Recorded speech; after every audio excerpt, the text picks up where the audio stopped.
What's up, Brian Tong here, and welcome to the Apple Buy for everything good and bad inside the world of Apple. Let's get to the show, and the Big A has officially sent out their colorful invitation for their October 22nd event in San Francisco with the headline, "We still have a lot to cover." Seriously, Apple? Did you have to make it that easy for us? Look, I'm pretty smart, and it's real obvious they're going to announce a whole new bunch of Apple cases. Get it? Lot to cover? Or it could be iPads, new Macs, and OS X Mavericks, but I'll let you guys decide. Now, French website MacG claims to have had the release dates for the new hardware we expect to see. They say we'll see the new MacBook Pros available on October the 24th or 25th, the iPad 5 and iPad Mini 2 on October the 30th or 31st, and the new Mac Pro on November the 15th.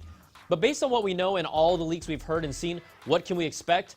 Well, the iPad 5 is expected to bring an all-new design similar to the iPad Mini's beveled edges, the new A7 chip that's in the iPhone 5S, and an improved 8-megapixel camera, and there's still no confirmation about Touch ID integration. Now, the iPad Mini 2 is expected to bring a Retina display finally, but there are rumblings that a version without one have also been tested, possibly as an entry-level model according to 9to5Mac, and a variant of the A7 chip will be used as well. Now, according to Mako Takara, the Retina display Mini might even end up slightly thicker to accommodate the new display. Now, with the new MacBook Pros, they're expected to bring Intel's Haswell processors and give it a huge boost in battery life that almost doubled for the MacBook Air line, and a front-facing camera could be upgraded to 1080p, but we don't expect to see a new body design. We've also seen pretty much all the new beefy hardware for the new Mac Pros, and it's the entry-level price point and specs that we're waiting to see. So that's a lot of stuff already, but we have to imagine a release date for OS X Mavericks will be the icing on the cake. Ooh! Now, Apple has already released the final Gold Master release of OS X Mavericks to developers and has started asking developers to submit their apps optimized for Mavericks, so we're getting real close for a final release date. Now, in iPhone news, Apple has kept mum on the sales of the latest iPhones, but that didn't stop Localytics, who used iPhone connections to mobile and web apps, and estimates a 3-to-1 ratio in favor of the iPhone 5S over the 5C. Now, the Wall Street Journal then followed up with a recent story that Apple is reducing its component orders for the iPhone 5C by a third, and they're curtailing iPhone 5C production. They also report Apple has raised orders for the 5S, you know, the phone with new technology in it. All right, let's check out our app of the week. This week, it's an app for your Mac called Control Plus. It's real slick, and think of it as Control Center for your Mac. It's a sweet, fun utility that appears on your menu bar, and you can change your display to do things like adjusting your brightness or setting your wallpaper easily.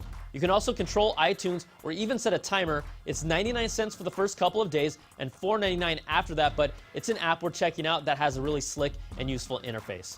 All right, guys, on to the quick bites. It looks like some iPhone 5S users are suffering from the blue screen of death. Reports from forums say it happens to people using the Numbers app in Apple's iWork suite, and some have said it happens with ESPN's Score Center as well. Not a good thing, but one possible workaround is to disable iCloud syncing with iWork for now, but there hasn't been a fix issued yet.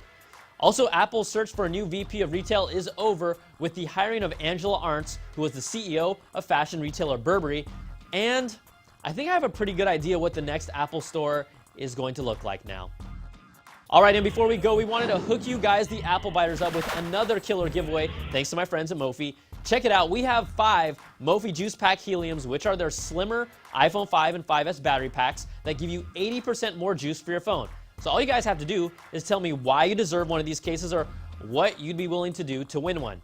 Send us your responses to the applebite@cnet.com or tweet me at Brian Tong, and I'll pick my favorites. All right, that's going to do it for this week's show. We'll find out everything that Apple reveals next week, so come back to find out what we think. Thanks for watching, and we'll catch you guys next time for another Bite of the Apple.